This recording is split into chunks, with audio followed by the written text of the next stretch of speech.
ലോകം നിയന്ത്രിക്കുന്നത് 5 ജൂത കുടുംബങ്ങളാണെന്നത് കുപ്രചരണം. ഇലൂമിനാറ്റിയാക്കിയും യുദ്ധക്കൊതിയന്മാരാക്കിയും ഭീതി വ്യാപാരം. ലോകത്തിലെ ഏറ്റവും പീഡിപ്പിക്കപ്പെട്ട ജനതയെ ഭീകരരാക്കി ഇസ്ലാമിസ്റ്റുകൾ. ബോണ്ടി ബീച്ച് ആക്രമണം ഒറ്റപ്പെട്ടതല്ല, യഹൂദ ഫോബിയക്കെതിരെ യൂറോപ്പ്. അറിയാം ഇൻഡെപ്തിലൂടെ.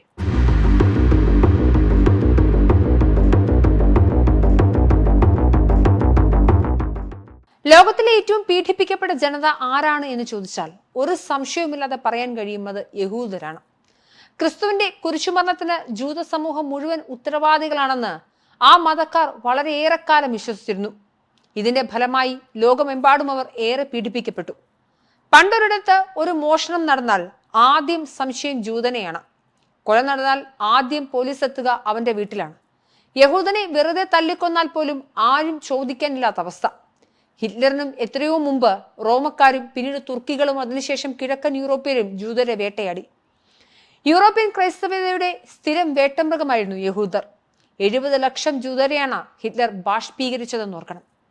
പോളണ്ടും ഹംഗറിയും സെർബിയയും മാത്രമല്ല, പരിഷ്കൃത ഫ്രാൻസും ഇംഗ്ലണ്ടും ഇറ്റലിയും സാരസ് റഷ്യയും ജൂതനെ പീഡിപ്പിക്കുന്നതിൽ പരസ്പരം മത്സരിക്കുകയായിരുന്നു. കാൾമാർക്സ് മാത്രമല്ല, റഷ്യൻ കമ്മ്യൂണിസ്റ്റ് പാർട്ടിയുടെ ട്രോട്സ്കി ഉൾപ്പെടെയുള്ള ഉന്നത നേതാക്കളിൽ പലരും യഹൂദരായിരുന്നു. എന്നിട്ടും സോഷ്യലിസ്റ്റ് റഷ്യയിൽ പോലും ജൂതർക്ക് സമാധാനം കിട്ടാക്കനിയായി. ഷേക്സ്പിയറെ പോലുള്ള വിശ്വസാഹിത്യകാരന്മാർ വെനീസിലെ വ്യാപാരിയെ പോലുള്ള കൃതികൾ എഴുതി ജൂതവിദ്വേഷം പെരുപ്പിച്ചു. അതിനുശേഷം ഇസ്ലാമിക സാഹിത്യങ്ങളിലും നിരവധിയാണ് ജൂതനെതിരായ പരാമർശങ്ങൾ. പക്ഷേ കാലത്തിന്റെ കുത്തൊഴുക്കിൽ ക്രിസ്ത്യാനിറ്റി ഏറെ നവീകരിക്കപ്പെട്ടു.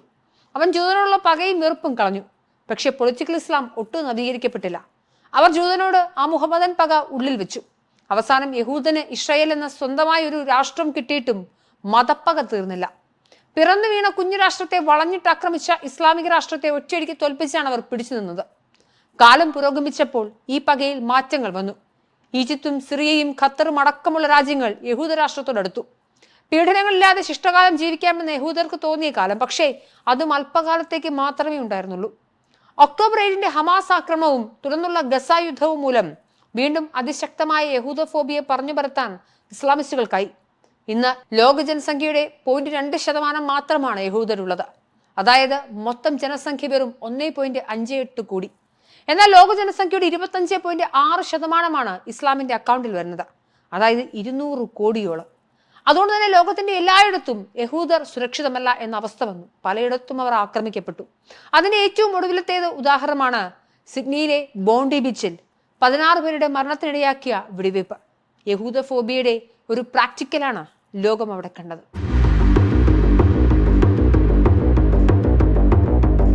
ഒക്ടോബർ 7 ശേഷം യൂറോപ്പിലെ വിവിധ നഗരങ്ങളിലുണ്ടായ പ്രകടനത്തിൽ ഉയർന്നു വന്ന പ്രധാന മുദ്രാവാക്യമാണ് ഗ്ലോബലൈസ് ദി ഇന്തിഫാദ.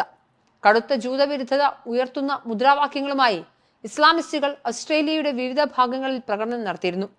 എന്നാൽ അതിൽ നിന്ന് പഠിക്കാനോ ഭീകരതയുടെ ഉറവിടം അന്വേഷിക്കാനോ സർക്കാർ തയ്യാറായില്ല എന്നാണ് ഡിസ്നിയിലെ ബോണ്ടി ബീച്ച് ആക്രമണത്തിന് ശേഷം ഉയരുന്ന വിമർശനം. ദിവസങ്ങൾക്ക് മുൻപ് ഒരു ബാപ്പയും മകനും യഹൂദരെ ലക്ഷ്യമിട്ട് നടത്തിയ വെടിവെപ്പിൽ 16 പേരാണ് മരിച്ചത്. 10 വയസ്സുകാരിയും ജൂത പുരോഹിതനും ഇസ്രായേൽ പൗരനും നാസികളുടെ ജൂതവംശഹത്യയെ അതിജീവിച്ചയാളും മരിച്ചവരിൽ ഉൾപ്പെടുന്നു. പരിക്കേറ്റ 42 പേർ ആശുപത്രിയിൽ ചികിത്സയിലാണ്. 50 വയസ്സുകാരൻ സാജിദ് അക്രവും മകൻ നബീദ് അക്രവുമാണ് ആൾക്കൂട്ടത്തിന് നേരെ വെടിവെച്ചത്. ഇവരിൽ സാജിദ് അക്രം പോലീസ് വെടിവെപ്പിൽ കൊല്ലപ്പെട്ടു. പരിക്കേറ്റ മകൻ ചികിത്സയിലാണ്. ന്യൂയോർക്ക് ടൈംസ് പോലെയുള്ള പത്രങ്ങൾ ചൂണ്ടിക്കാട്ടുന്നത് നേരത്തെ തന്നെ ഓസ്ട്രേലിയയിലുണ്ടായ ഭീകരാക്രമണങ്ങൾ കൃത്യമായി അന്വേഷിച്ച് അതിന്റെ വേര് അറുത്തില്ല എന്നതാണ്. ഇസ്ലാമിക് സ്റ്റേറ്റ് എന്ന ഐസിസിന്റെ ആവിർഭാവത്തിന് ശേഷം നിരവധി ജിഹാദി അനുബന്ധ പ്രവർത്തനങ്ങളും ഭീകരവാദ ഗൂഢാലോചനകളും ഓസ്ട്രേലിയയിൽ പിടിക്കപ്പെട്ടിട്ടുണ്ട്. ആസൂത്രിത വിദ്വേഷ പ്രചരണങ്ങൾ നടന്നിട്ടുണ്ട്. 2018 നവംബർ 9 മെൽബൺ സ്റ്റാബിംഗ് ആണ് ഏറ്റവും പ്രധാനം. ഹസൻ ഖലീഫ് ഷിർ അലി മെൽബണിൽ ഒരു വാഹനത്തിന് തീയിടുകയും 3 കാൽനട യാത്രക്കാരെ കുത്തിപ്പരിക്കേൽപ്പിക്കുകയും ചെയ്തു. ഇതിലൊരാൾ മരിച്ചു. ആക്രമണത്തിനിടെ അക്രമി ഇസ്ലാമിക് സ്റ്റേറ്റ് പതാക ഉയർത്തിയിരുന്നു. ഇത് കൃത്യമായ ജിഹാദി ആക്രമണമാണെന്ന് വിലയിരുത്തപ്പെട്ടു. 2015 ഒക്ടോബർ 2 സിഡ്നിയിലെ പാരാമച്ചയിലുള്ള ന്യൂ സൗത്ത് വെയിൽസ് പോലീസ് ആസ്ഥാനത്തിന് പുറത്ത് 15 വയസ്സുള്ള ഫഹാദ് ഖലീൽ മുഹമ്മദ് ജബാൻ ഒരു പോലീസ് ജീവനക്കാരനെ വെടിവെച്ച് കൊലപ്പെടുത്തി. ഇതൊരു ജിഹാദായാണ് പോലീസ് കണക്കാക്കുന്നത്. അതുപോലെ 2014 ഡിസംബർ 15, 16 തീയതികളിൽ നടന്ന സിഡ്നി കഫേ ബന്ധിയാക്കലും രാജ്യത്തെ നടുക്കിയിരുന്നു. ഇറാനിയൻ അഭയാർത്ഥിയായ മൻ ഹാരോൺ മോനിസ് ഡിസ്നി സെൻട്രൽ ബിസിനസ് ഡിസ്ട്രിക്റ്റിലെ ലിൻഡൻ ചോക്ലേറ്റ് കഫേയിൽ ജീവനക്കാരെയും ഉപഭോക്താക്കളെയും ബന്ധികളാക്കി. ഈ കേസിലും ഐസിസിനോട് കൂറ് പ്രകടിപ്പിക്കുന്ന കറുത്ത പതാകകൾ അക്രമി കാറിൽ സൂക്ഷിച്ചു. 16 മണിക്കൂർ നീണ്ട പ്രതിസന്ധിക്കൊടുവിൽ പോലീസ് നടത്തിയ മിന്നലാക്രമണത്തിൽ അക്രമിയും 2 ബന്ധികളും കൊല്ലപ്പെട്ടു. 2014 സെപ്റ്റംബറിൽ നുമാൻ ഹൈദർ എന്ന അഫ്ഗാൻ വംശജനായ ഓസ്ട്രേലിയക്കാരൻ മെൽബണിൽ 2 ഭീകരവിരുദ്ധ ഉദ്യോഗസ്ഥരെ കുത്തി പരിക്കേൽപ്പിച്ചു. തുടർന്ന് ഇയാളെ പോലീസ് വെടിവെച്ചു കൊന്നു. ഇങ്ങനെ 2024 മുതൽ എല്ലാവർക്കും നടക്കുന്ന ഒരു ആചാരം പോലെ ഓസ്ട്രേലിയയിലെ ഭീകരാക്രമണങ്ങൾ നടക്കുകയാണ്. ഇസ്രായേൽ ഹമാസ് യുദ്ധം ആരംഭിച്ചതോടെയാണ് ഓസ്ട്രേലിയയിൽ ജൂതർക്ക് നേരെയുള്ള ആക്രമണങ്ങൾ കൂടിയത്. 30 വർഷത്തിനിടെ ഓസ്ട്രേലിയൻ മണ്ണിലുണ്ടായ ഏറ്റവും വലിയ ഭീകരാക്രമണങ്ങളിൽ ഒന്നാണ് ബോണ്ടി ബീച്ചിൽ നടന്നത്. ഓസ്ട്രേലിയയുടെ ജനസംഖ്യയുടെ 3.2% മുസ്ലിങ്ങൾ. ഇത് ഏകദേശം 8,13,392 പേർ വരും. ക്രിസ്തുമതത്തിന് ശേഷം ഓസ്ട്രേലിയയിലെ 2ാമത്തെ മതവിഭാഗമാണ് ഇസ്ലാം. ഓസ്ട്രേലിയൻ മുസ്ലിങ്ങളിൽ ഭൂവിഭാഗം പേരും കുടിയേറിയെത്തിയവരോട് കുടിയേറ്റക്കാരുടെ പിന്മുറക്കാരുമാണ്. 2016 സെൻസസ് പ്രകാരം ഓവർസീസ് അഥവാ വിദേശത്ത് ജനിച്ച മുസ്ലിങ്ങളിൽ ഭൂരിഭാഗം പേരും ലെബനൻ, തുർക്കി, Afghanistan, Pakistan, Bangladesh, Indonesia, Iraq, Iran, Bosnia, Herzegovina എന്നിവിടങ്ങളിൽ നിന്ന് വന്നവരാണ്. സിവിൽ യുദ്ധങ്ങളും സംഘർഷങ്ങളും കാരണം സമീപകാലത്ത് മിഡിൽ ഈസ്റ്റിൽ നിന്നും ദക്ഷിണേഷ്യയിൽ നിന്നും അഭയാർത്ഥികളായും കുടിയേറ്റം വർദ്ധിച്ചിട്ടുണ്ട്. ഇതോടെയാണ് ഭീകരാക്രമണങ്ങളും വർദ്ധിച്ചത്. ഇതോടെ തീവ്ര വലതുപക്ഷവും ഓസ്ട്രേലിയയിൽ വേര് പിടിച്ചു.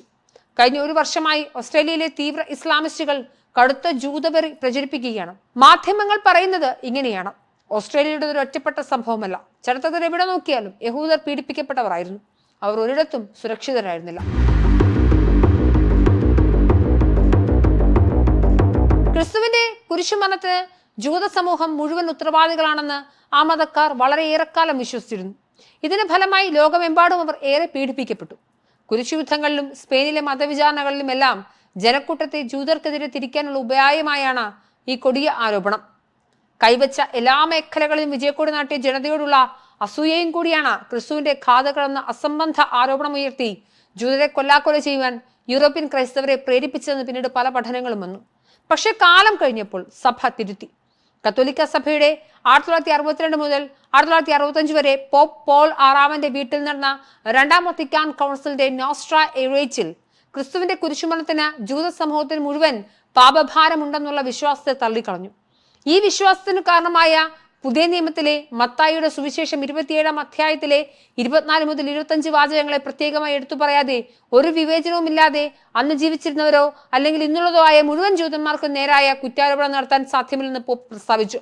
ഒരു ഫ്രഞ്ച് ജൂതനും ചരിത്രകാരനും ഹോളോകോസ്റ്റിൽ നിന്ന് രക്ഷപ്പെട്ടവനുമായ ജൂൾസ് ഐസക് 2ാം ലോക മഹായുദ്ധത്തിന് ശേഷം കത്തോലിക്ക സഭയുടെ ജൂതവിരുദ്ധ നിലപാടുകൾ തിരുത്തിക്കുറിക്കുന്നതിൽ നിർണായകമായ പങ്കുവഹിച്ചു. 1960 ഇദ്ദേഹം പോപ്പ് ജോൺ പോൾ 23ാമനുമായി സ്വകാര്യ കൂടിക്കാഴ്ച നടത്തിയതിനു ശേഷം ഈ വിശ്വാസത്തെ തള്ളിക്കളയാനുള്ള പ്രസ്താവന ഇറക്കാനുള്ള കാര്യങ്ങൾ നീക്കി. അങ്ങനെ 2ാം വത്തിക്കാൻ കൗൺസിലിൽ മറ്റു പലതിന്റെയും കൂടെ ക്രിസ്തുവിന്റെ കുരിശുമരണത്തിൽ ജൂതന്മാർക്ക് എല്ലാവർക്കും കൂട്ടായ കുറ്റബോധമുണ്ടെന്ന വേണമെന്ന വിശ്വാസത്തെ തള്ളിക്കളഞ്ഞു. 98 നവംബർ 16 അമേരിക്കയിലെ ഒരു സഭയും പുതിയ നിയമത്തിലെ കാര്യങ്ങൾ ഇന്നത്തെ ജൂതന്മാരെ പീഡിപ്പിക്കാൻ ഉപയോഗിക്കരുതെന്നും ക്രിസ്തുവിന്റെ മരണത്തിന്റെ കുറ്റക്കാരായി ജൂതമതത്തെയോ ജൂതരെയോ കാണരുതെന്നും പ്രസ്താവിച്ചു. 2011 തന്റെ പുസ്തകത്തിൽ മത്തായിയുടെ സുവിശേഷത്തിൽ കാണുന്ന വാക്കായ ഓക്ലോസ് എന്നതിനെ ജനക്കൂട്ടം എന്ന അർത്ഥത്തിലല്ലാതെ ജൂതജനത എന്ന് കാണരുതെന്ന് പോപ്പ് ബെനഡിക്ട് 16 പറയുന്നുണ്ട്. ഇന്ന് ലോകമെമ്പാടുമുള്ള ക്രിസ്ത്യാനികൾ യഹൂദരുമായി സൗഹൃദത്തിലാണ്. പക്ഷെ ഇസ്ലാം അതിന് തയ്യാറായില്ല. യഹൂദരുടെ പല ആചാരങ്ങളും അനുകരിച്ചുകൊണ്ട് 7ാം നൂറ്റാണ്ടിൽ അറേബ്യൻ മരുഭൂമിയിൽ രൂപം കൊണ്ട ഇസ്ലാമിന്റെ പരമോന്നത നേതാവും ജൂതനെ തീർത്തുകളയാൻ ആഹ്വാനം ചെയ്തു. ഇതോടെ അറേബ്യയിലും അവർ കൂട്ടക്കുരുതിക്ക് വിധേയമായി. അതുകൊണ്ടാണ് നൂറ്റാണ്ടുകൾ ജൂതരുടെ വാസഭൂമിയായിരുന്ന അറേബ്യയിൽ നിന്ന് മരുന്നിന് പോലും ഒരു യഹൂദനെ കണ്ടുകിട്ടാത്തത്. ഇസ്ലാമിക സാഹിത്യത്തിലും എന്തിന് പ്രാർത്ഥനകളിൽ പോലുമുണ്ട് യഹൂദർക്കെതിരായ കാര്യങ്ങൾ. ഇന്നും ഇസ്ലാമിക സാഹിത്യത്തിലെ ജൂതവർ തന്നെയാണ് ഫലസ്തീൻ പ്രശ്നം പരിഹരിക്കുന്നതിനുള്ള പ്രധാന തടസ്സം. ജൂതർ നേരിട്ട ഏറ്റവും വലിയ വേട്ട ഹിറ്റ്ലറുടെ ഭാഗത്തു നിന്നാണ്. 1939 45 ഇടയിൽ 70 ലക്ഷം ജൂതരാണ് കൊന്നൊടുക്കപ്പെട്ടത്. തന്റെ ആത്മകഥയായ മെയിൻ കാംഫിൽ ജർമ്മനിയിലെ രോഗാണുക്കൾ എന്നാണ് ഹിറ്റ്ലർ ജൂതരെ വിശേഷിപ്പിച്ചത്. ഈ ഭൂമുഖത്ത് നിന്ന് തന്നെ ജൂതരെ തുടച്ചു നീക്കാനുള്ള പദ്ധതികൾ നടപ്പിലാക്കിയത് ജർമ്മൻ നാസികൾ ഒറ്റയ്ക്കായിരുന്നില്ല.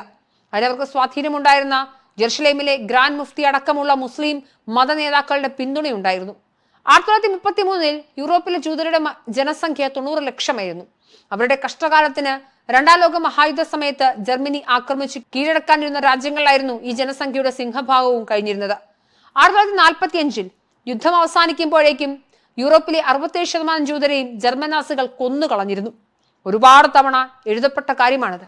ഈ പീഡനങ്ങളെല്ലാം തന്നെ യഹൂദർക്ക് ഒരു മാതൃരാജ്യം വേണമെന്ന ശക്തമായ ചിന്തയുണ്ടാക്കി. തിയോഡർ ഹെർസൽ എന്ന സയനിസ്റ്റാണ് യഹൂദർക്കായി രാജ്യം വേണമെന്ന് ഉറച്ച തീരുമാനത്തിൽ ഇറങ്ങി തിരിച്ചത്. ഓസ്ട്രേലിയയിൽ വേരുകളുള്ള യഹൂദനായ മാധ്യമ പ്രവർത്തകൻ തിയോഡർ ഹെർസൽ ഇതിനായി അന്താരാഷ്ട്ര തലത്തിൽ മുന്നേറ്റം സംഘടിപ്പിക്കുന്നത് 1896 ഹംഗറിയിൽ ജനിച്ച ഹെർസൽ ജോലിയുമായി ബന്ധപ്പെട്ട് ഫ്രാൻസിലേക്ക് കുടിയേറിയതോടെയാണ് ഫ്രഞ്ച് വിപ്ലവം നടന്ന രാജ്യത്ത് എത്രമാത്രം വംശീയത നിലനിൽക്കുന്ന കാര്യം ഞെട്ടലോടെ തിരിച്ചറിവുണ്ടാക്കുന്നത്. ഫ്രാൻസിൽ ജൂതർ നേരിടുന്നത് കൊടിയ അടിച്ചമർത്തൽ എന്ന തിരിച്ചറിവിൽ നിന്നാണ് ജൂതരാഷ്ട്രം എന്ന ആശയം പ്രചരിപ്പിക്കേണ്ടതിന്റെ ആവശ്യകത അദ്ദേഹത്തിന് സ്വയം ബോധ്യപ്പെടുന്നത്. സ്വന്തമായൊരു രാജ്യത്തല്ലാതെ ജൂതർക്ക് അതിജീവനം സാധ്യമല്ലെന്ന് ഹെർസൽ ലോകത്താകമാനമുള്ള ജൂതരെ ബോധിപ്പിക്കുന്നു. ഇതിനായി ഹെർസൽ 100 പേജുള്ള ലഘുലേഖ ജർമ്മൻ ഭാഷയിൽ പ്രസിദ്ധീകരിച്ചു. പല ഭാഷകളിലേക്ക് തർജ്ജമ ചെയ്തു. യൂറോപ്പിൽ പല ഭാഗത്തായി ചിതറിക്കിടന്ന ജൂതരെ ഒരുമിപ്പിക്കാൻ യോഗങ്ങൾ സംഘടിപ്പിച്ചു. അങ്ങനെ യൂറോപ്പിൽ നിന്നും ജൂതർ ഇന്നത്തെ ഇസ്രായേൽ, ഫലസ്തീൻ ഭൂമിയിലേക്ക് പലായനം ചെയ്തു. എന്നാൽ ഹെർസലിന് മുൻപും അവിടെ 20,000-ഓളം ജൂതർ താമസിച്ചിരുന്നു. ജർമ്മനിയിൽ അഡോൾഫ് ഹിറ്റ്ലർ അധികാരത്തിലെത്തുക കൂടി ചെയ്തതോടെ പലായനം ചെയ്ത് ഫലസ്തീനിലെത്തിയവരുടെ എണ്ണം 8 ഇരട്ടിയായി. 1897 സ്വിറ്റ്സർലൻഡിലെ ബേസലിൽ ആദ്യ സയനിസ്റ്റ് കോൺഗ്രസ് ചേർന്നു. ഇതിന്റെ ആദ്യ പ്രസിഡന്റായി ഹെർസൽ. ഈ യോഗം വൻ വിജയമാക്കാൻ ഹെർസലിന് സാധിച്ചു. ഹെർസലിന്റെ ജുദൻസ്ഥാൻ എന്ന പുസ്തകം സയനിസ്റ്റ് മൂവ്മെന്റിന്റെ സുപ്രധാന പ്രസിദ്ധീകരണമാണ്. സയനിസ്റ്റ് കോൺഗ്രസിന്റെ വിജയത്തിന് ശേഷം ഹെർസൽ തന്റെ ഡയറിയിൽ ഇങ്ങനെ എഴുതി: ഞാൻ ജൂതരാഷ്ട്രം കണ്ടെത്തിയിരിക്കുന്നു. ഇന്ന് ഇത് ഉറക്കെ പറഞ്ഞാൽ ഞാൻ ലോകത്തിന് മുന്നിൽ പരിഹാസ്യനാകും. ചിലപ്പോൾ 5 വർഷം കഴിഞ്ഞ് അല്ലെങ്കിൽ 50 വർഷം കഴിഞ്ഞ് എല്ലാവർക്കും അത് മനസ്സിലാകുമെന്ന്, കൃത്യം 50 വർഷത്തിന് ശേഷം മനസ്സിലാകുമെന്ന് അദ്ദേഹം എഴുതി. കൃത്യം 50 വർഷത്തിന് ശേഷം 1947 ഐക്യരാഷ്ട്രസഭ ഫലസ്തീനിൽ ജൂതരാഷ്ട്രം രൂപീകരിക്കാനുള്ള നിർദ്ദേശം നൽകി. 6 മാസത്തിന് ശേഷം ടെലവീവിൽ വെച്ച് ഇസ്രായേൽ സ്വതന്ത്ര പരമാധികാര രാഷ്ട്രമെന്ന് പ്രഖ്യാപിച്ചു. പാലും തേനും ഒഴുകുന്ന കാനാൻ ദേശമെന്നൊക്കെ ബൈബിളിൽ കണ്ടമാനം തള്ളിയിട്ടുണ്ടെങ്കിലും മനുഷ്യവാസത്തിന് ഒട്ടും യോജിച്ചതായിരുന്നില്ല പുസ്തകത്തിലെ വാഗ്ദത്ത ഭൂമി. യഹൂദനെ കാണുന്നിടത്ത് വെച്ച് കൊന്നുകളയുക എന്ന മതവചനം അവിടെയും വില്ലനായി. ഫലസ്തീൻ മുസ്ലിങ്ങളും ജൂതരും തമ്മിൽ സംഘർഷം പതിവായി. ജൂതരുടെ അധിനിവേശത്തെ യൂറോപ്യൻ കോളനിവൽക്കരണമായാണ് ഫലസ്തീനിലെ അറബ് വംശജർ കണ്ടത്. ഇരുവിഭാഗവും പരസ്പരം ഏറ്റുമുട്ടി. ഇതേ സമയത്ത് തന്നെ ലോകത്താകമാനമുള്ള കോളനികളിൽ നിന്ന് പിൻവാങ്ങിക്കൊണ്ടിരുന്ന ബ്രിട്ടന് ഈ ആക്രമണങ്ങളെ ചെറുക്കാനായില്ല. 1947 വോട്ടെടുപ്പിലൂടെ ഐക്യരാഷ്ട്രസഭ ഫലസ്തീനെ 2 രാഷ്ട്രമാക്കി. 6,80,000 ജൂതർ ചേർന്ന് ഇസ്രായേലും ഇതിൽ ഇരട്ടിയിലധികം വരുന്ന അറബ് ജനത ഫലസ്തീൻ രാഷ്ട്രമായി മാറി. രാജ്യം പിറന്നതിന്റെ പിറ്റേ ദിവസം, അതായത് മെയ് 15-ന് Egypt, Syria, Jordan, Saudi Arabia, Yemen, Lebanon എന്നീ രാജ്യങ്ങൾ ഒന്നിച്ചു ചേർന്ന് ഇസ്രായേലിനെ ആക്രമിച്ചു. യുദ്ധത്തിൽ എല്ലാവരെയും ഞെട്ടിച്ച് ഇസ്രായേൽ വിജയിച്ചു. സംഘർഷങ്ങളുടെ നീണ്ട പരമ്പരയ്ക്ക് നാന്ദി കുറിച്ചാണ് ഒന്നാമത്തെ അറബ് ഇസ്രായേൽ വാർ അവസാനിച്ചത്. 1967 10 ഇസ്ലാമിക് രാജ്യങ്ങൾ ഒറ്റക്കെട്ടായി ആക്രമിച്ചിട്ടും അവരെ പപ്പടം പോലെ ഇസ്രായേൽ പൊടിച്ചു. വെറും 6 ദിവസം കൊണ്ടാണ്. അങ്ങനെ യുദ്ധത്തിലൂടെ രക്തം ചിന്തിയാണ് ഗസയും വെസ്റ്റ് ബാങ്കും പിടിച്ചത്. തങ്ങളുമായി സമാധാന ഉടമ്പടി ഉണ്ടാക്കുന്നവർക്ക് അവരെ തിരിച്ചു കൊടുത്തു. യുദ്ധത്തിൽ പിടിച്ച ഗൊലാൻ കുന്നുകൾ അവർ സിറിയയ്ക്ക് വിട്ടുകൊടുത്തു. സിനായ് പെനിൻസുല ഈജിപ്തിന് കൊടുത്തു. സമാധാനം തരുന്നവർക്ക് അവർ ഭൂമി വിട്ടുകൊടുക്കും. എന്നാൽ ഹമാസ് ഇസ്രായേലുമായി യാതൊരു സന്ധിക്കും ഒരുക്കുമല്ല. അവർക്ക് ആ ജൂതരാഷ്ട്രത്തെ മുച്ചൂട് മുടിപ്പിക്കണം. പിന്നെ ഇസ്രായേൽ വിട്ടുകൊടുക്കുമോ? ഓരോ യുദ്ധം കഴിയുമ്പോഴും ഫലസ്തീനിന്റെ വിസ്തൃതി കുറഞ്ഞു. ഈ യുദ്ധങ്ങളൊന്നും കേരളത്തിൽ പ്രചരിപ്പിക്കപ്പെടുന്നത് പോലെ ഇസ്രായേൽ അങ്ങോട്ട് കയറി ചെയ്തതല്ല, ഇങ്ങോട്ട് മുട്ടി ഉണ്ടാക്കിയതാണ്. എന്നിട്ടും ഇസ്രായേൽ അധിനിവേശ ശക്തികളാവുന്നു. മരണഭീതിയുള്ള ജനതയാണവർ. അതിനാൽ തന്നെ അവർ ശക്തമായ സൈന്യവും ലോകത്തിലെ ഏറ്റവും മികവുറ്റ ചാര സംഘടനയും ഉണ്ടാക്കി നാടുകാത്തു. ബില്യൺ കണക്കിന് ഡോളറുകൾ ചെലവിട്ട് അയൺ ഡോം ഉണ്ടാക്കി നാടുകാത്തു. പുല്ലുമുളയ്ക്കാത്ത നാടിനെ ശാസ്ത്രത്തിന്റെ സഹായത്തോടെ പൊന്നുവിളയുന്ന നാടാക്കി.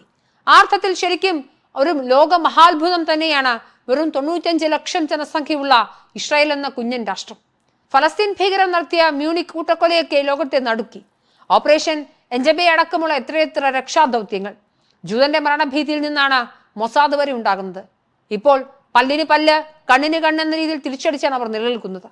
ശാസ്ത്ര സാങ്കേതിക വിദ്യയിലൂടെയാണ് ഇസ്രായേൽ വളർന്നത്. കോടികൾ ചെലവിട്ട് അയൺ ഡോം നിർമ്മിച്ച് പൗരന്റെ സുരക്ഷ ഉറപ്പുവരുത്തുകയാണ്. എന്നാൽ 2015 കഴിഞ്ഞതോടെ ചരിത്രത്തിൽ ഇന്നോളം കണ്ടിട്ടില്ലാത്ത വിധം UAE, മൊറോക്കോ, ബഹ്റൈൻ, സൗദി തുടങ്ങിയ അറബ് രാജ്യങ്ങൾ ഇസ്രായേലുമായി കൈകോർത്തു തുടങ്ങിയത് കാലങ്ങളായുള്ള മതപരമായ മസിൽപിടുത്തം കുറഞ്ഞു വരുന്നതിന്റെ ഭാഗമായി കൂടിയായിരുന്നു. മതപരമായ വെറുപ്പുകൾക്കപ്പുറം സൗഹാർദ്ദപരമായ പുഞ്ചിരികൾ വിടുന്നത് ലോകം കണ്ടു തുടങ്ങുകയായിരുന്നു. പക്ഷെ 2023 ഒക്ടോബർ 7-ന് ഹമാസ് ഇസ്രായേലിലേക്ക് കയറി ആക്രമിച്ച് പണി കൊടുത്തു. അവർക്കറിയാം സൗദിയുമായി കൂടി ഇസ്രായേൽ എടുത്താൽ തങ്ങളുടെ കാര്യം പോക്കാണെന്ന്. ഹമാസിന്റെ പ്രശ്നം ഫലസ്തീൻ പ്രശ്നം പരിഹരിക്കലല്ല, ആളിക്കത്തിക്കലാണ്.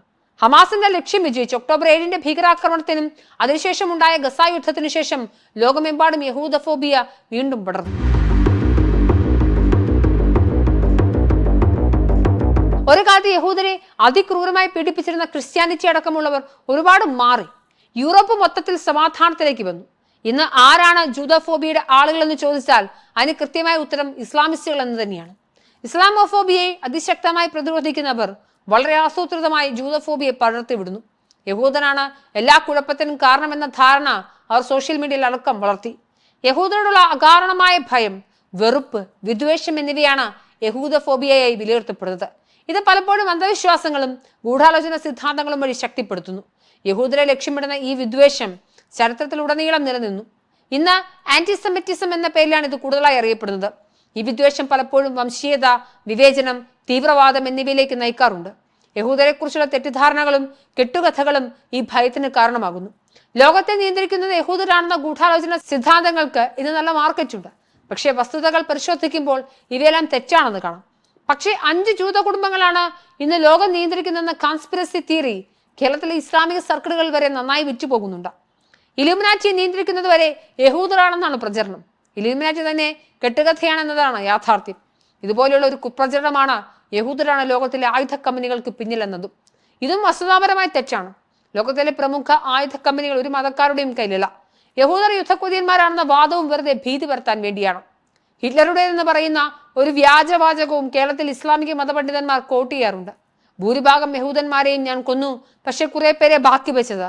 അവരെന്തിനാണ് കൊന്നതെന്ന് ലോകം അറിയാനാണെന്ന് ഹിറ്റ്ലർ പറഞ്ഞുവെന്ന്. ഈ കേരളത്തിൽ ഫലസ്തീൻ ഐക്യദാർഢ്യ സദസ്സുകളിൽ പോലും എടുത്തലയ്ക്കുന്ന കാര്യമാണിത്. എന്നാൽ അത് പൂർണ്ണമായി വ്യാജമാണ്. ഹിറ്റ്ലർ അങ്ങനെ പറഞ്ഞിട്ടില്ല. എന്നിട്ടും വംശീയ വിദ്വേഷം നിറയുന്ന ഈ കോട്ടെടുത്ത് ഉപയോഗിക്കുന്നവർ ഏറെയുണ്ട്. ചരിത്രം പരിശോധിച്ചാൽ അറിയാം, ലോകത്തിലെ ഏറ്റവും കഠിനാധ്വാനികളായ, ബുദ്ധിശാലികളായ, ഏറ്റവും കൂടുതൽ നൊബേൽ സമ്മാനം നേടിയ ശാസ്ത്രജ്ഞരെ സംഭാവന ചെയ്ത വിഭാഗമാണ് ജൂതർ. പക്ഷേ ഈ ആധുനിക കാലത്തും പഴയ മതകഥകൾ വെച്ച് അവരെ പീഡിപ്പിക്കുന്നു എന്നത് ബാലിഷ്യമാണ്. ഒക്ടോബർ 7 ഭീകരാക്രമണത്തിന് ശേഷമാണ് ലോകമെമ്പാടും വീണ്ടും യഹൂദഫോബിയ പടർന്നത്. അതിന് മുൻപന്തിയിൽ നിന്നത് ഇസ്ലാമിസ്റ്റുകളാണ്. പക്ഷേ 16 പേർ കൊല്ലപ്പെട്ട സിഡ്നിയിലെ ബോണ്ടി ബീച്ച് ആക്രമണത്തിന് ശേഷം കാര്യങ്ങൾ മാറിമറിയുകയാണ്. യഹൂദഫോബിയക്കെതിരെ ലോകത്തിന്റെ വിവിധ ഭാഗങ്ങളിൽ, പ്രത്യേകിച്ച് യൂറോപ്പിൽ വലിയ രീതിയിലുള്ള പ്രകടനങ്ങൾ നടക്കുകയാണ്. യഹൂദനെയും ജീവിക്കാൻ അനുവദിക്കണമെന്ന് ആവശ്യപ്പെട്ട് സിഡ്നിയിൽ കഴിഞ്ഞ ദിവസം ആയിരങ്ങൾ അണിനിരന്നു. പ്രതീക്ഷയേകുന്നതാണ് ഈ മുന്നേറ്റങ്ങൾ. യഹൂദ ബന്ധമുള്ള അല്ലെങ്കിൽ ഇസ്രായേൽ ബന്ധമുള്ള സാധനങ്ങളെല്ലാം ബഹിഷ്കരിക്കാൻ തീരുമാനിച്ചാൽ നിങ്ങൾക്ക് ലോകത്തിലെ ഏറ്റവും പ്രധാനപ്പെട്ട ഒരു സാധനം ഉപയോഗിക്കാൻ കഴിയില്ല. ഫേസ്ബുക്കും ഐഫോണും ഗൂഗിളും മൈക്രോചിപ്പും കമ്പ്യൂട്ടറും വിമാനവും കടന്ന് ഉപ്പുതൊട്ട് കർപ്പൂരത്തിൽ വരെയുണ്ട് യഹൂദന്റെ തലച്ചോർ. ഇത് യഹൂദനായതുകൊണ്ട് എന്തെങ്കിലും സവിശേഷ ബുദ്ധി അവർക്ക് കിട്ടിയതല്ല, മറിച്ച് പഠിച്ചും അധ്വാനിച്ചും നേടിയതാണ്. യഹൂദഫോബിയെ പരത്തുന്നവർ കാണാതെ പോകുന്ന യാഥാർത്ഥ്യങ്ങളിൽ ഇതുമുണ്ട്.